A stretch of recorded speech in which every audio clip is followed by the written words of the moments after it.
अस्सलामुअलैकुम नाज़रीन, उम्मीद आप सब लोग बख़ैर आफ़ियत होंगे और ख़ुश होंगे। आज की सबसे बड़ी ख़बर और अफ़सोसनाक ख़बर ख़ुसूसन पाकिस्तानी अवाम के लिए, क्योंकि पाकिस्तान के सूबा खैबर पख्तूनख्वा इस वक्त मुकम्मल तौर पर डूब चुका है। वहाँ पर सैलाबी सूरत हाल पैदा हो चुकी है और कई लोग उसमें जाँ बहक हो चुके हैं।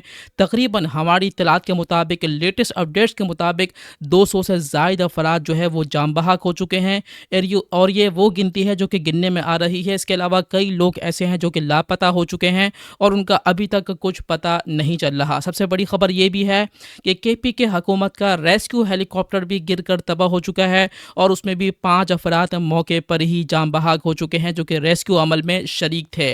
अब सवाल सबसे बड़ा ये है कि ये सिलसिला जो है कैसे शुरू हुआ, कब शुरू हुआ।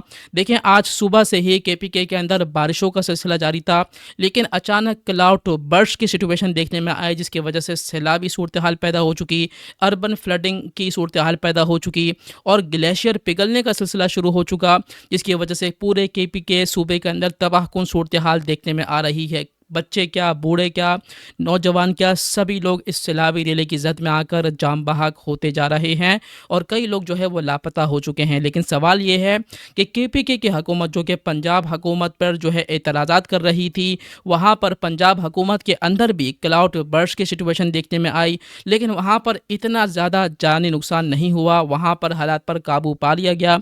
लेकिन केपीके की हुकूमत जो कि एतराज़ात कर रही थी दूसरे सूबों के ऊपर, उसके अपने सूबे के ऊपर जो है वो इस वक्त तबाहकुन सूरत हाल देखने में आ रही है। वहाँ पर भी जो है क्लाउड बर्स्ट की सिचुएशन देखने में आई, जिसकी वजह से कई लोग जाँ बहक हो चुके हैं। अब आपका इस हवाले से क्या ख्याल है? कमेंट बॉक्स में अपनी कीमती राय ज़रूर दीजिएगा।